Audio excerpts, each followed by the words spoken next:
somehow the student in front of you, the student standing in front of you, where you say, hey, before I solve all the problems that I see, can you just tell me what's going on with you?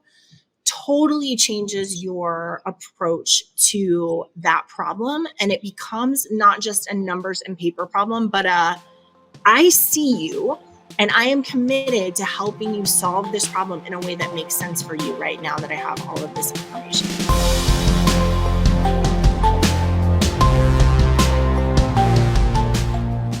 Hello, everybody. Welcome to episode 64 of Cap and Gown. I'm Rachel Phillips Buck, VP for Student Success. So glad you guys could join me today. I have a guest that I'm really excited about, who I will introduce to you in just a minute. But you guys, thank you so much. It's always nice to spend time with you. I know so many of you join us on LinkedIn. Many of you listen to us wherever you get your podcasts, so thank you for that. I was reflecting on the day today, you guys. It's 86 degrees in Abilene in February. My colleague who is in Minnesota is about to have 18 inches of snow dumped on her front yard. And I will tell you that a day like today is actually the reason I live in Abilene, because I was in Washington, D.C. when we had a gigantic snowstorm, and I came to visit Abilene in February, and it was a day like this. And I was like, I did not know this was possible. And so then I moved here. So this is really the best of the weather in Abilene. And for those of you who are struggling and suffering through a hard winter, I'm very sorry. You should come visit. This is the time to do it. So I have some great State of the Union for you, and then I want to get straight to our guest. A couple of housekeeping things. I have a webinar tomorrow with our great partner, Dave Roseboom, who's the VP for Student Life at Mars Hill. We're going to be talking about the partnership between kind of the administration piece of a great student retention plan and then a practitioner's piece of a great retention plan. So we'd love for you to join us on that. And then the next day, I'm doing a webinar with Lisa Watchman, who also is from Mars Hill. She and I are going to do this webinar for the North Carolina Independent Colleges and Universities. And I did a really similar one with our partner from McMurray, but this is just talking about the journey on Mars Hill of implementing holistic early alert. It just looks different on every campus. There are different challenges. There are different suggestions and action items and reflections. So I'm really excited about that. And then, of course, if you guys are one of our clients, we do our spotlight sessions every Wednesday. So you can join me for that tomorrow. That's where we dive into all of the features and functions and tools and initiatives that you can do in Pharos 360. Okay, that's all my commercials. It's time for State of the Union.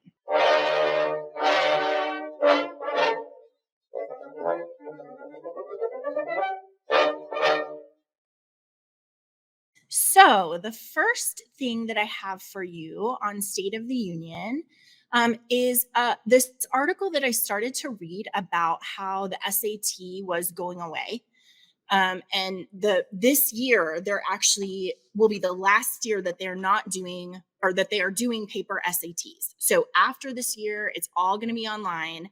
I started to read this article, and I got super suspicious of it really quickly.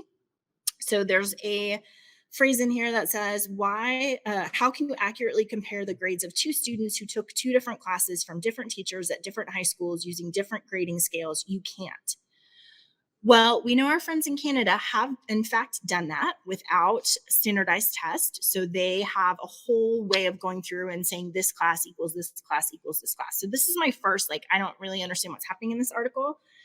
Then it talked about how standardized tests provide a common yardstick to better help understand a student's high school grades, which we know, especially recently, that it is not a common yardstick, or maybe it's the same measure, but it is not applied to everybody in the same way. So that made me a little more suspicious. Then it started to talk about how employers were going to only hire from schools that had tests, because all other schools would be considered inferior, and employers wouldn't know whether or not their graduates were actually doing a good job. To which I really was like, what are we talking about? And then I did some research about this article, and it is written by one of the directors of the National Test Prep Association, whose secondary business is a company called Summit Prep, in which he does SAT and ACT tutoring. So don't read this article. My summary of this article is there are a lot of people who are pressing really, really hard to have the ACT and the SAT continue to be kind of relevant for schools, but this is not an article that gives us any good information about why. It's actually one that I think gives a lot of misinformation. So you're welcome for reading that for you. Don't waste your time on that one, okay?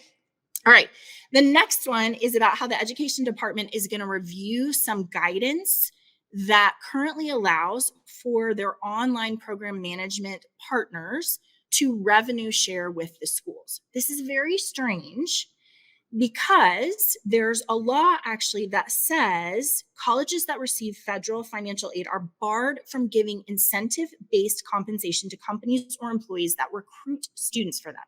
So the reason is they're like, we don't want you just to be aggressively recruiting students to the school. We want you to be invested in whether or not they can be successful. How are you going to help them to have good student success and graduate, right?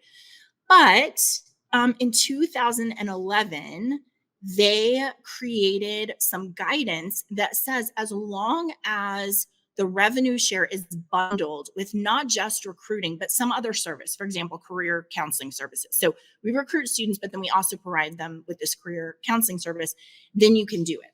So these OPMs typically are taking between 40 and 60% of the revenue that's coming in through tuition for schools.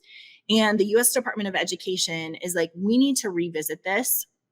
We're afraid that it's setting students up for failure because these schools are handing over too much control to the OPMs, and also they're just overly recruiting students and they don't have any responsibility to actually deliver on what they're promising. So that will be a really interesting one to watch. It's funny how these loopholes kind of come about, and then after 12 years, someone's like, we maybe should revisit that one.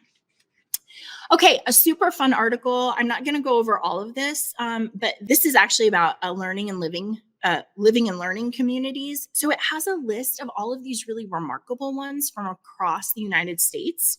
I'm not going to go over all of them, but I love University of Minnesota has the Fetch program, which is where students in this living learning community are assigned a puppy, and they have to walk it, feed it, and train it specifically to be a assist animal. And so the institution pays for all of the like food and all whatever you have to, the vet bills and all of that, but they actually are able to train this puppy for the entire time that they're on campus, which that's amazing. We also have a campus, Elon University. They have a polyglot floor, which is a learning community where everybody on the floor has taken at least 1 year of a language: Arabic, Chinese, French, German, Greek, Italian, Latin, or Spanish. And they all just practice that language with each other on that floor. So they talk to each other in whatever language they're familiar with, which I think is awesome. We have some learning communities that are specifically around a band on campus. So like the marching band for football. We have one that I really love at Denison University called the Homestead, where students, this is a 40-year-old experiment. Students live in 2 cabins, and then they have a third cabin called Cabin Bob, which is their common space. It's named after the founder of this experiment. So everybody in this learning community, they tend a vegetable garden, they have a greenhouse, they have a flock of chickens, they have to chop wood and clean and complete other chores to learn how to live in this homestead, which I think is amazing. And then the last one I have for you is Discovery Scholars, coming out of the University of Maryland, Baltimore County. I love language. Discovery Scholars is awesome. So this is for all of our deciding students who are not quite sure about their major. They are living together and doing internships and exploring different businesses and all sorts of things to help them kind of focus their attention. So I love that. It's a great article that has a lot of other suggestions. And if you guys have an amazing learning living community, I would love to hear about that. Okay. You guys, TikTok is getting banned in some schools. The latest one is Auburn University. The concerns are about security and privacy rights. So a couple of things that I want to highlight here. Close to 100 million people in the US use TikTok. Its default privacy settings allow the app to collect substantially more information than it actually needs to function. So if you just sign up for TikTok and you don't change anything, it's pulling way more information than it needs to. People are getting really, really concerned, not only because of how much data TikTok is collecting, but also because they're saying the algorithm that is built into TikTok is especially harmful to students, both mentally and physically. You guys have heard of TikTok challenges and all sorts of crazy business going on in TikTok. What's interesting is that China owns TikTok. And in China, students are not able to interact with it in the same way that they are in the United States. So actually in China, they limit it for their students. They can only be on TikTok for 40 minutes a day. They are only allowed to look at scientific videos or patriotic videos. So they can look at people doing science experiments and that sort of thing, but they can't see any of the other stuff that our students are able to see. So I think it's going to be really interesting to watch what happens there. Whether or not that continues to progress and kind of how institutions decide to deal with that. So TikTok, watch out for it. Okay, 3 more.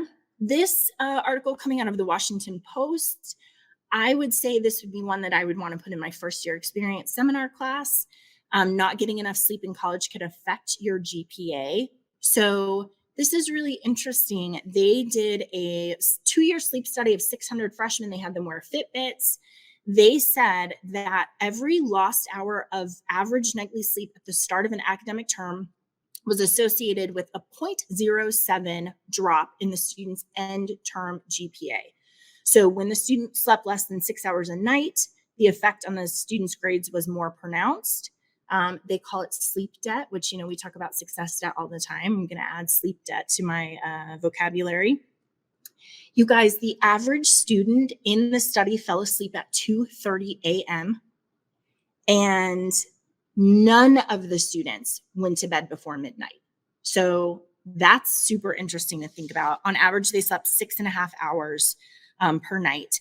After controlling for other factors, the researchers found that average nightly sleep continued to predict a student's end of term GPA. So when we're talking to our freshmen about how you can be successful on campus, we say you have to come to class and you have to get a good night's sleep. So I think this would be a really helpful one. I love when we just have the research to say this is what they're finding. And so in order to be successful, you need to invest in your sleep. One last thing, the average student in the study saw no improvement in scores of those students who made sure to get a good night's sleep right before a test. So if you have sleep debt, even if you go to bed early before a test, it's not going to make a big difference on your GPA or your test scores. So take note of that. Okay, 2 more. The first one, I'm just going to provide a link to you, lest you think after my show last week that I hate ChatGPT. There's a great article coming out of University Business about Alex Lawrence, who's a faculty member at Weber State University, who has taught his students how to use ChatGPT. And he said that the level of discussion that his students are having using that as a tool is really remarkable. So he has seen it as a great teaching resource.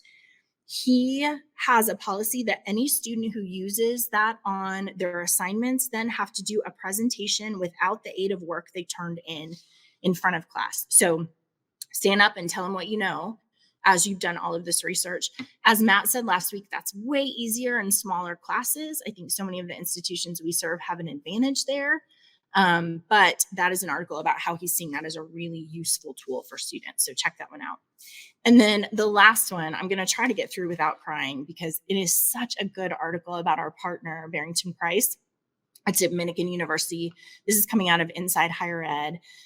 It's just answers and questions and answers with him. I think if you read this, you will understand why we just admire him so much. He is a remarkable force in higher education for the students that Dominican serves. He talks about why he's in higher education. He has so many amazing programs where he, for example, sends out a survey to his students.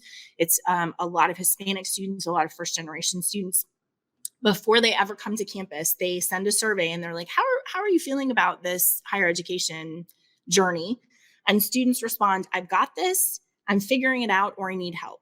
And based just on that gut check from the student, if they're saying I need help, they get help. And this article says, if they say I'm figuring it out, they get help anyway, right? So just a really quick gut check.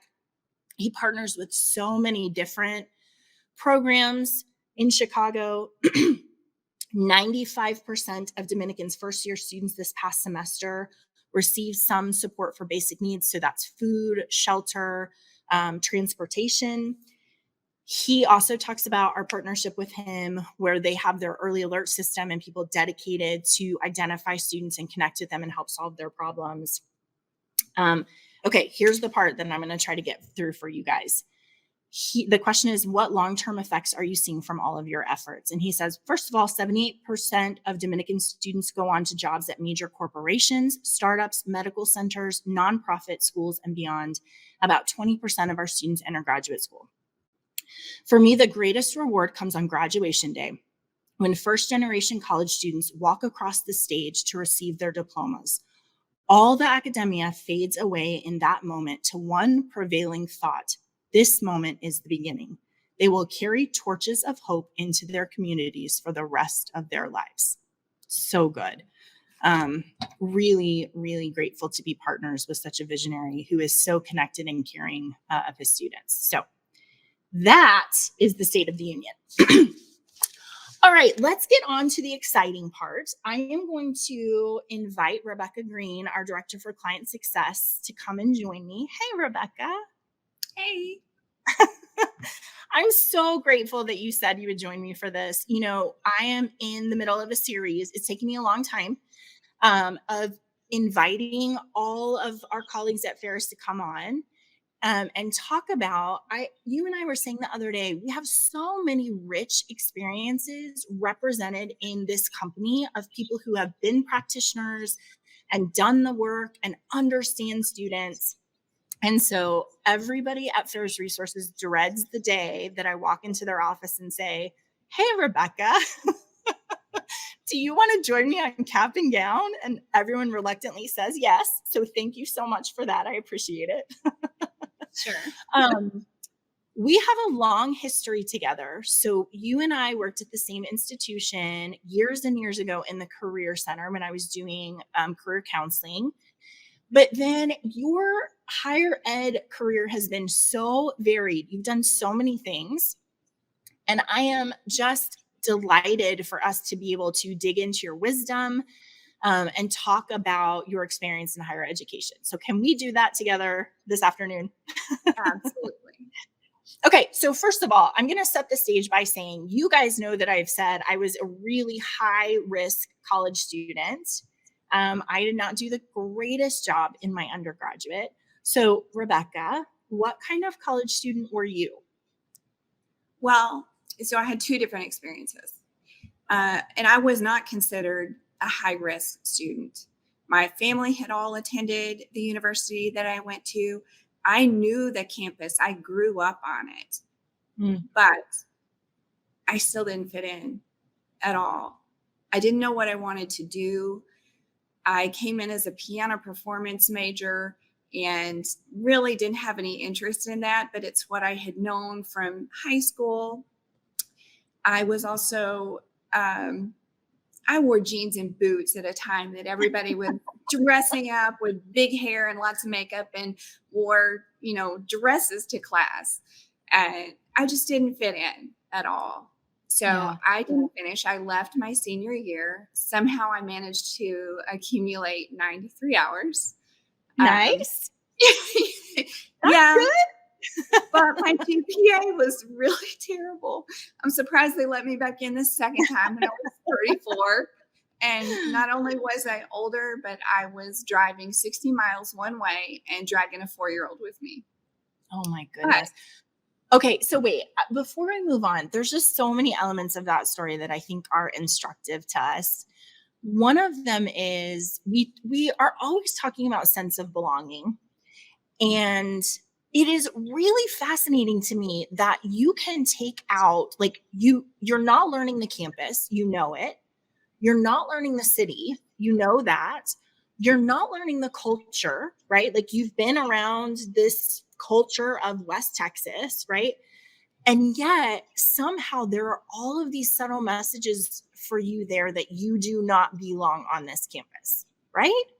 Right. It's just, it's so strange to me that you can take out all of those elements that we would say, like, watch your language and watch this. And there's this like a acculturation that has to happen. And yet for you, it was looking around at the other people and just getting these subtle cues that this is not the place for you. Right.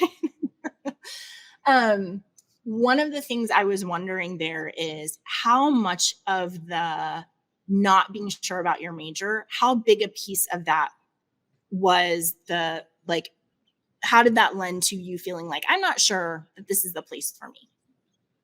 That was huge because I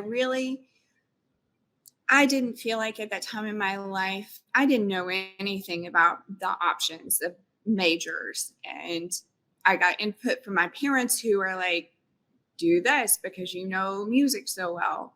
And Yeah. then my dad was like, well, I think you should choose business. But I didn't know that. I had no context for that either. In reality, I was interested in something more vocational. I liked to work. I considered maybe cosmetology school. And I think that had that been handled differently, you can accomplish both things. And I've seen students do it over the years. I've seen many students who said, I want to be a cosmetologist, I want to be a stylist, whatever. And their parents say, okay, great. That's great that you want to do it. Yeah. Right. Do it. It's a great way to work your way through college, because you can do that as your career while you're working your way through college. And, sure. But we do want you to finish college. And I've seen those students be really successful when they're allowed to do a piece of what they want as well. So do you think at that point, the first time you went to college, was there anything anyone could have done to make it easier for you to be successful that first time? So, right, because I'm just wondering, sometimes we have talked before about sometimes it's just not right for a student right now. Is there anything that someone could have done, you think, that would have made that time, the first time, better for you? I'm not sure. I always tell everybody that I was just a late bloomer. I was too immature to do it. I just had zero experience and context for what the outcome should be. I just didn't know. I think had I known about getting help with choosing a major, maybe that would have made a difference for me because I did try different things. I don't want to do a piano performance major. I don't want to spend 5 years. Business it was okay, but I just really didn't understand it at that point. Then when I came back later, I actually chose sociology and psychology because it turns out I'm a people person. You didn't know that to start, huh? No, I didn't. Yeah. But I loved learning about people and I did so well in those classes. Yeah. So that's interesting. Just the idea that maybe if you had had some different guidance in the beginning, but I do think sometimes it's just not the right time. We know students who do a stop out. They're just like, this is not for me right now. And then you came back. And what I want to highlight about you coming back is it was way harder the second time, right? Because you have your daughter and you're traveling. And so why were you successful the second time? Well, the motivation was different. At that time I was paying for it. And my goal was really to finish my degree and get a job at the university so my daughter could take advantage of the tuition benefit. I mean, it was just that cut and dried. There was a really distinct goal there. Yeah, for sure. But I took advantage of every resource on campus because I was paying for it. I went to the writing center, I went to career services, and I even participated in a student event. You did? I did. I was in the rodeo. I did not know I, that about you, Rebekah. That's so helpful. I dressed So, a goat. well, listen, part of the reason why I'm so happy that you joined me today is so that everybody can see how much you love people and how fun you are and how willing you are to do crazy town things. Because as somebody who's in charge of our client success, it's really helpful to be like, I love people and I love talking to them and I love being around them. In fact, I don't know if you guys know this, but we have recently changed Rebekah's phone number and we've put it everywhere so that if people need some help, they can call her because she is an extrovert in an office full of introverts. And so she's like, will people call me to ask me questions? Or like, we'll put your number out there, Rebekah. Don't worry. Don't worry at all. Okay. So your experience the second time, do you think your success there was primarily because you had motivation? I did have motivation, but it was also a little more life experience and opening, learning to open up to people and going different places for help. Just like saying, I went to the writing center. I was not afraid at that point to say, I need help. When I was younger, I really feel like I was more afraid to do that. Worried. Yeah. I mean, it is the imposter syndrome, right? When you're younger and you're like, I don't know, but I don't want anyone to know that I don't know, right? Whereas when you're an adult, you're like, hey, I literally have no idea what's going on here. I've got to go find some help for that. So I appreciate that, Rebekah, because not only can you have the perspective of somebody who experienced not belonging, but also this non-traditional approach where it's like, you maybe don't need all of the support services. You maybe don't need a success coach to be checking in with you once a week, right? And to be saying, are you getting along with your family? Like, you don't need all of that stuff. But at the right time, you do need specific support services on campus, and they should be accessible to you when it makes sense for your schedule, right? So if I'm bringing my 4-year-old and I'm driving an hour to come in, I need to get everything done on campus while I'm there. I can't be making trips back and forth, back and forth, back and forth, right? Right. So it's a super helpful perspective. Okay, so my next question is about how did you end up in the business of higher education? Because most of the time, people do not dream of being in higher education. Usually it's like a coaching tree, right? Where it's like you start as an RA and then you go to be an RD and then you're like, oh, this is a whole profession that we can continue on in. So how did you make your way into higher education as a profession? Well, again, it was because there was a great financial benefit, right? That my daughter could go tuition free to the elementary school that was associated with the university. So I got a foot in the door job. There were 2 jobs posted when I applied. I wasn't paying attention to this cycle of the year. It was August when I applied. All the positions were pretty much taken, right? So I got a job as administrative coordinator in the College of Arts and Sciences. And then what happened? You just like looked around and thought, this is kind of awesome. I was just so impressed with the people that I met, whether it was the faculty who were inviting students to their offices to say, all right, let me help you with this. I see that you're struggling.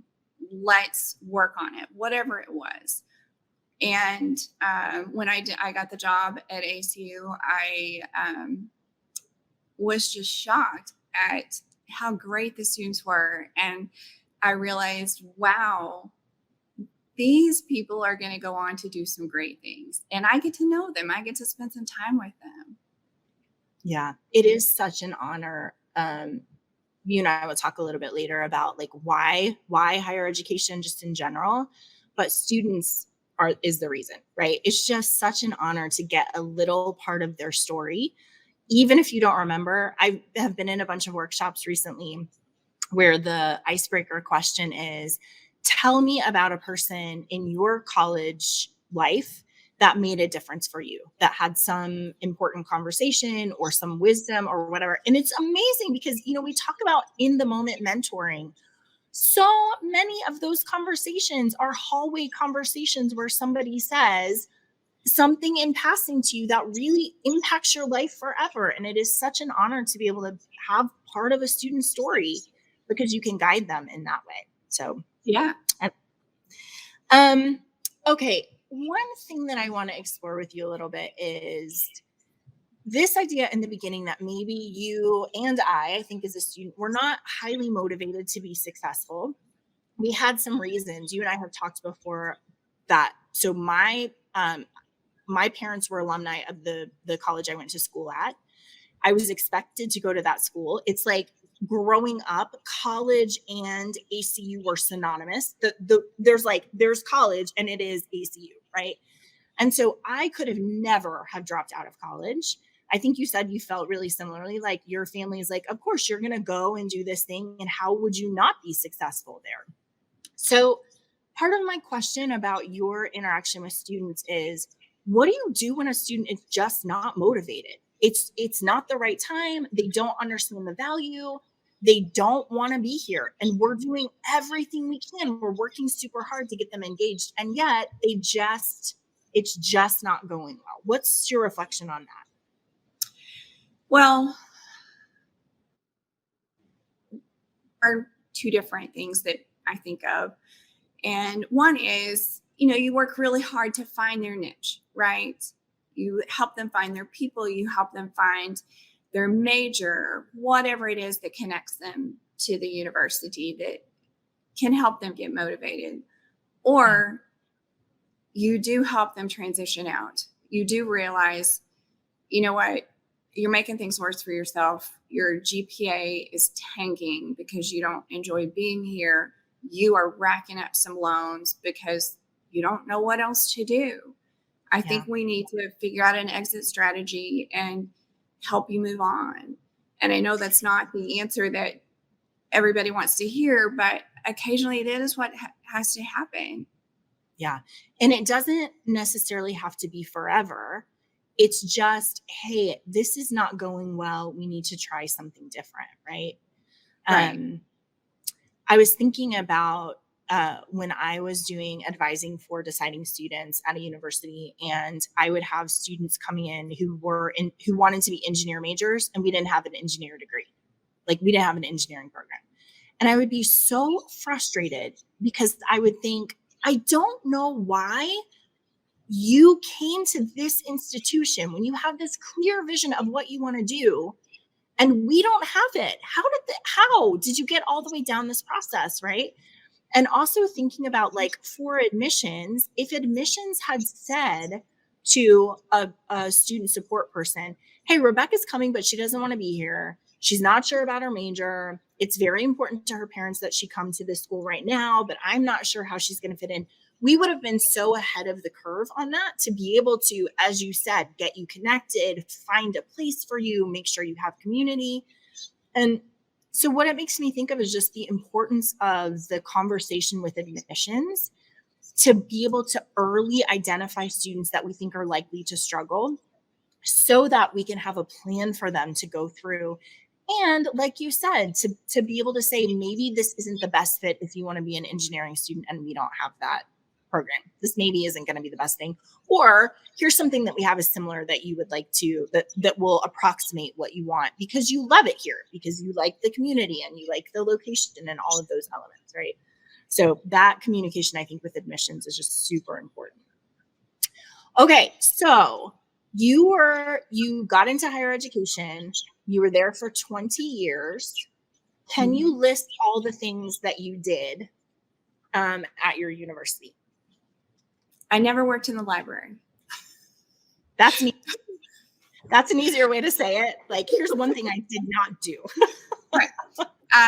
Like I said, I started out in the College of Arts and Sciences as an administrative coordinator, degree plan specialist.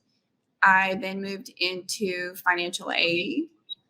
And from there, I went to enrollment marketing and worked with the VP for enrollment. Then I went to the Career Center. That's where we met. Mm-hmm.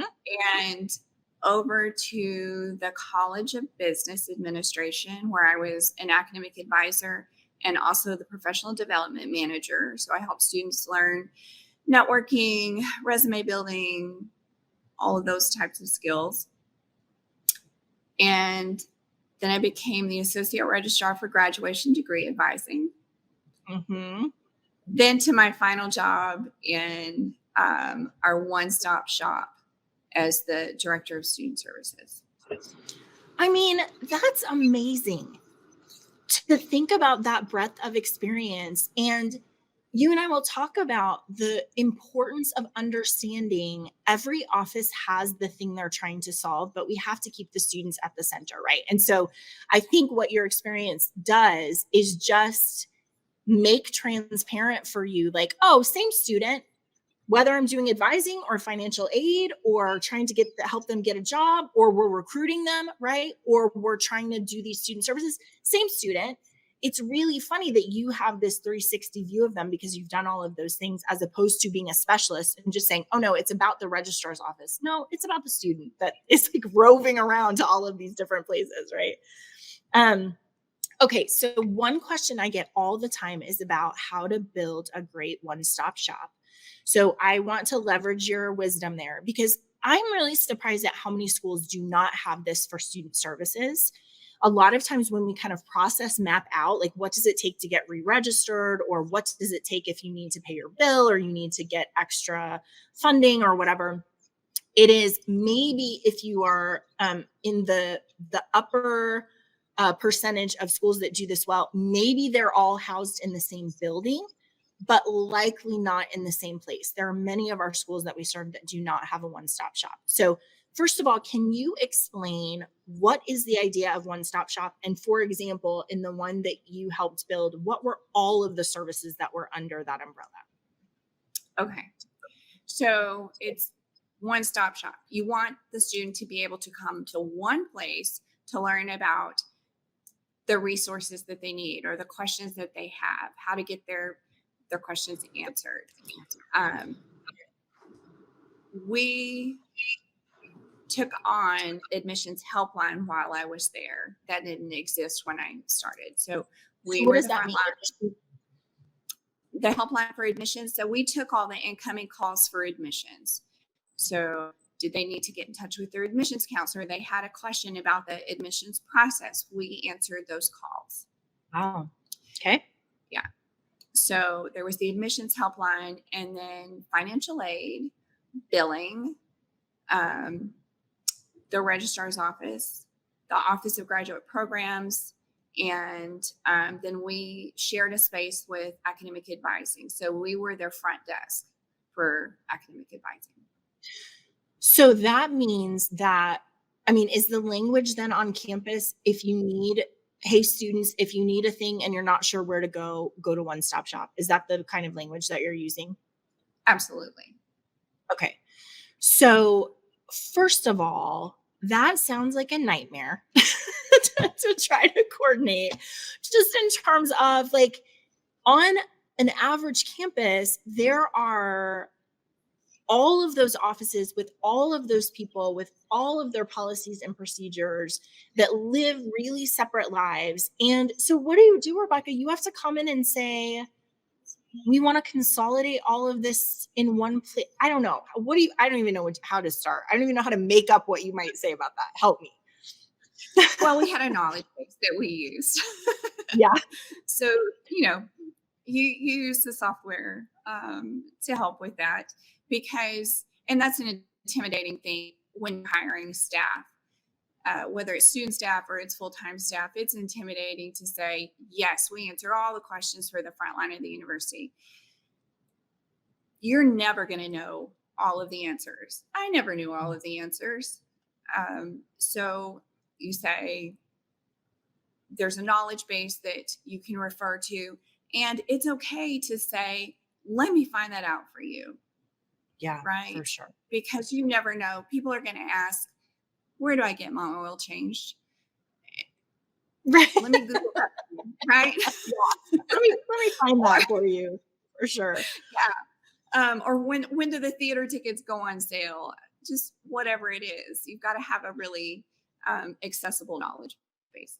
So are you guys then the mouthpieces for these offices that still are creating their policies and procedure? Is that a fair way to say that? Like, you guys within the Office of Financial Aid decide what you're going to do, and then we are going to help deliver that to students. Is that right? Correct. Okay.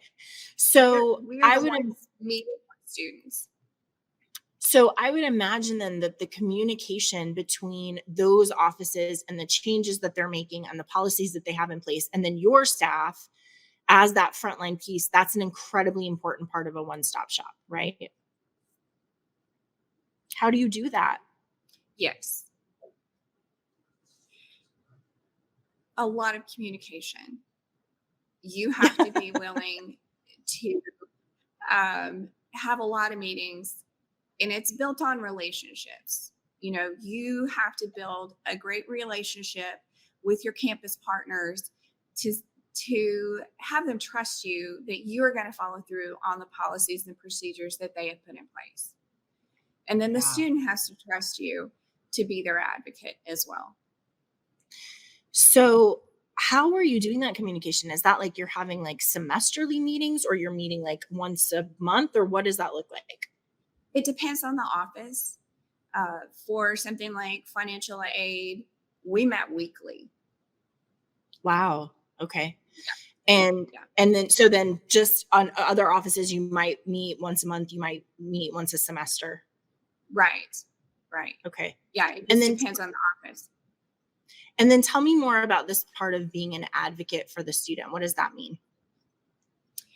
So that means you're able to, one, communicate to the student what the policies are so they understand. And then you need to help them through the process. Like navigate, now here's what you need to do, here's the next thing, here's the next thing. Is that what you're saying? Yeah. Right. So it seems to me in a one-stop shop that you are like a lightning rod for very stressful situations, right? Like, because are you talking to parents also? Yes. So you have students who are in high stress, you have parents who are in high stress. We're talking about policies that you have not created, but you're having to communicate, right? And then you also have a staff. Were you staffed by students? Staffed by students and full-time staff. Okay. But So it was a very large student team. how are you training your students to handle that kind of stress? Because that would be when I was a student, that would have been very daunting. That is the hardest part, absolutely. But again, I think you have to emphasize to your staff, one, you're never going to have all the answers, right? Because I think that's one of the biggest concerns. Like, how am I going to learn all of this information? You don't have to learn every single bit of it and be able to recall it off the top of your head. You're going to have help. And you are going to deal with people who are in very stressful situations, and they might take it out on you. But you also, as a supervisor, you have to draw the line with how your staff are treated.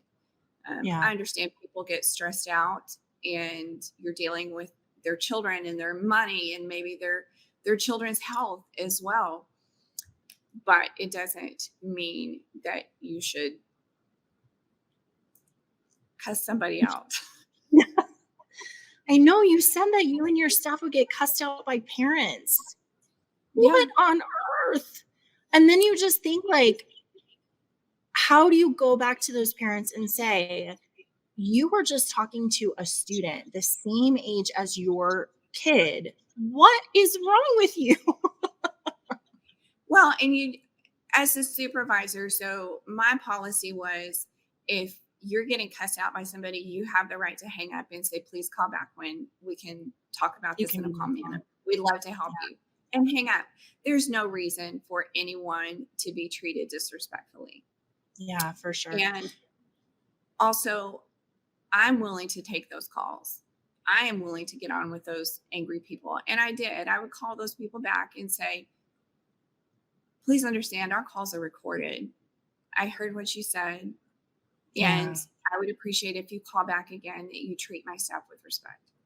Yeah, for sure. So another element of that, Rebekah, I think is that I would imagine people who are drawn to this work, specifically students, are people who want to help other students, right? They want to give good answers that's going to like clear the way and is going to help the student be able to be successful and come back and pay their bill and all of those things. But of course, that is not always the way that those answers go, right? We can't say yes to everybody. We can't tell everybody, oh yeah, there's always more money, or we can always make an exception. Is that hard for students to come to grips with, that they want to be in a position to say yes, and yet that's not always true? I think it was harder for the full-time staff than it was for the student staff Yeah. to say that. The students seem to recognize that well, but full-time staff, there's a reason we're doing it full-time. We want to help everybody, Yeah. and we can't. Yeah. That would be a hardship. And that's, I think, where that communication between the offices and your office comes into play. You told me a really great story where we are always talking about barrier processes, and how mapping out what a student has to do in order to get what they need can help us see, like, oh my gosh, this is a place where we've got a lot of friction. So you have a great story about a student who kind of got stuck in one of those processes, and then the outcome of that was really positive. Can you share it with us? Sure. One of my all-time great student employees I met because of the financial aid appeal process. He had been at school for one semester.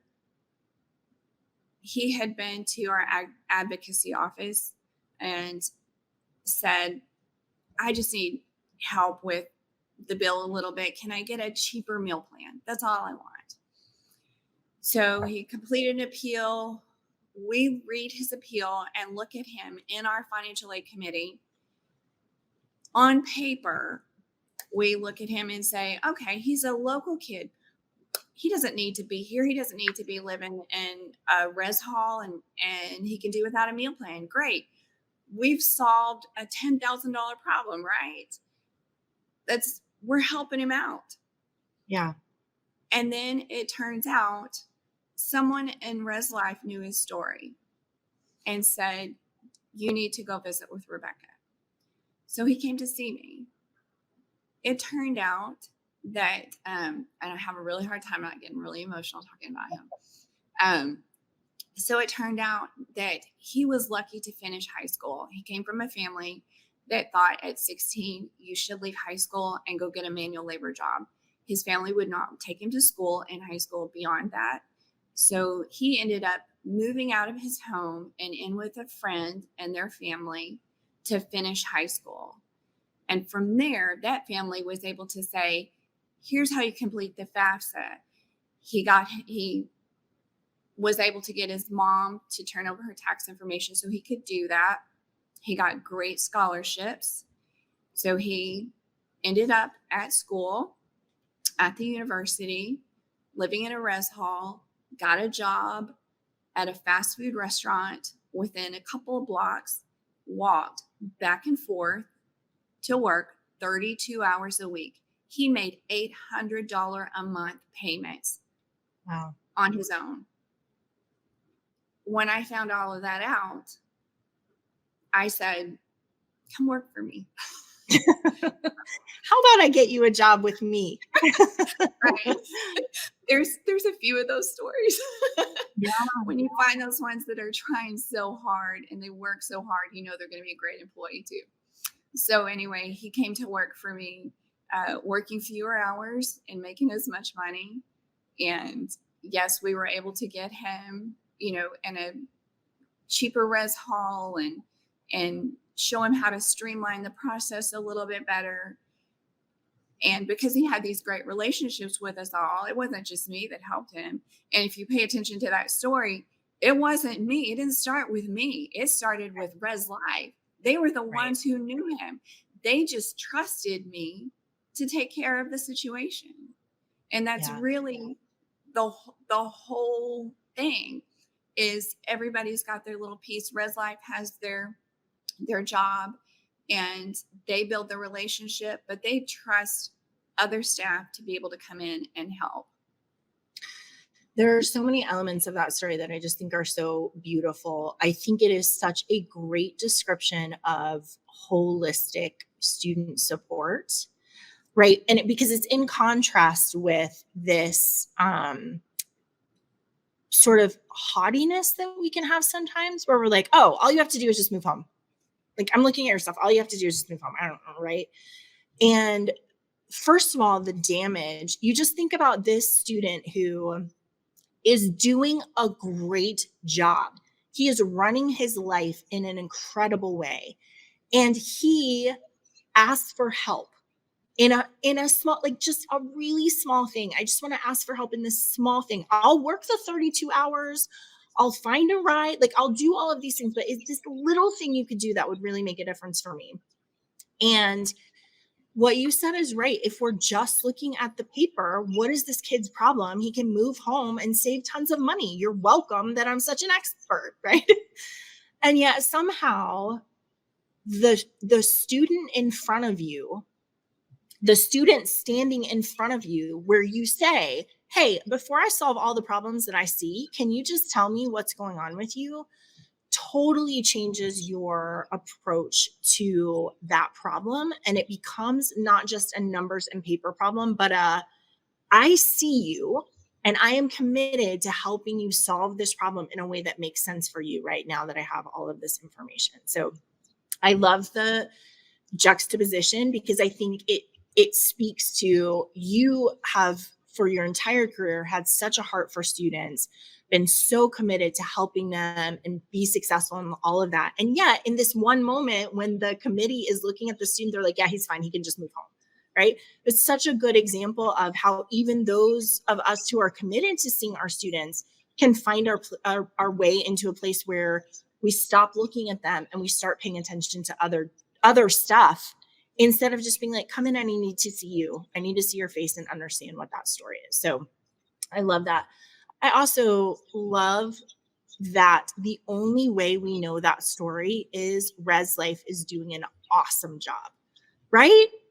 Like, Yes. whoever told that Res Life staff, this is not a job of solve.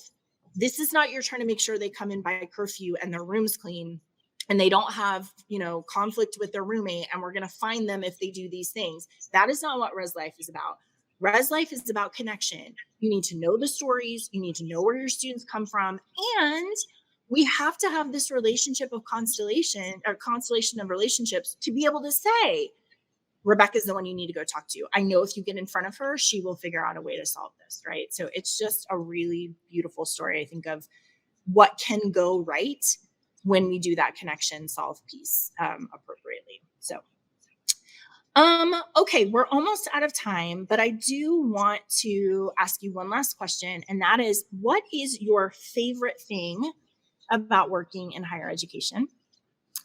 Oh, well, it's always been the students and helping students out of the difficult situations. I just felt like that was the thing that I meant to do. For some reason, Yeah. I'm able to connect with students and see a path for them, or help them with a path to hopefully be successful. Yeah, and so much of that, Rebekah, just knowing the way that you are with students, first of all, comes with optimism. Like, you have to be optimistic to be like, okay, we're going to figure this out, right? I have tools, and I feel confident that I'm going to be able to leverage these tools to help you be successful. But you also have this other piece, which is, not only do I have tools, but I also have expertise in the process, and I can use all of the things I know about the process and the way things work in order to create a path forward for you, right? Which I think is so important, that those of us who have the giftedness to know the way the system works, you think about a first generation student coming in and they don't know how anything is supposed to work, and you're able to leverage your expertise to say, hey, I'm going to create this path for you. And it's one of the reasons why Barrington's article was so touching to me, because I just thought, like, these first generation students when we can get them to be successful, it is the beginning of a change in their family tree. It will never be the same for their families. And I think the beauty of working in higher education is we get a little piece of their story. I know you've had this experience before. I have been in an airport before and had somebody come up and say, I don't know if you remember me, but you helped me pick my major. And I'm always a little terrified if I don't remember. I'm like, and how did that go? Like, was that a good thing? Or, and they're like, oh no, it worked out great. Great. Well, the nice thing about that is you have that moment in their story for the rest of their lives where they say, I was this close to dropping out, but I went and saw Rebekah and she hired me and then she helped me navigate this moving forward, and it changed my life and generations, moving forward. So I really, one of the hard things about COVID was we didn't get to be around our students, right? And so all of the hard work and everything everyone was doing, when you don't have the reward of that student standing in front of you and listening to their story and really understanding, what's going on with them, I think is really difficult. Okay, well, is there anything I did not ask you about that you want to talk about? This is your big moment. I just really wish that universities could see that working in these silos isn't helping the student. I think if we can all get out of our little silos and work together more, just like with Res Life trusting me to help the student. We all have to trust each other to do our little bit for the student to make them successful. So if you can break down those silos and work together, then I think it's going to be great for the university overall and not just the student. I was thinking, Rebekah, that as our schools have grown with support services and administration, and we just keep adding, like now we have the writing center, now we have the math lab, now we have this, now we have this. We have not put a priority on keeping the student at the center. So we just keep adding offices and support, and that's super helpful, right? Like I want you to do a good job in whatever the office is that you're working in, but we have got to do a better job of saying this is a whole student and we need to surround the student instead of acting like we don't know each other. Like a student comes to see me and I'm like, oh, no, I don't do that. That's Rebekah. And then they come and see you and no, that's not me either, right? You need to go see so-and-so. We have got to do a better job of keeping the student at the center so we can have fluid conversations about whole people problems that they're facing with multifaceted solutions, right? That we can leverage in order to help them be successful. So I love that. All right. Thank you so much for joining me. I'm very grateful that you took this time to have this conversation with me. For all of our listeners, thank you guys. We will be back next week with another great episode of Happy Apple. Thanks, Rebekah.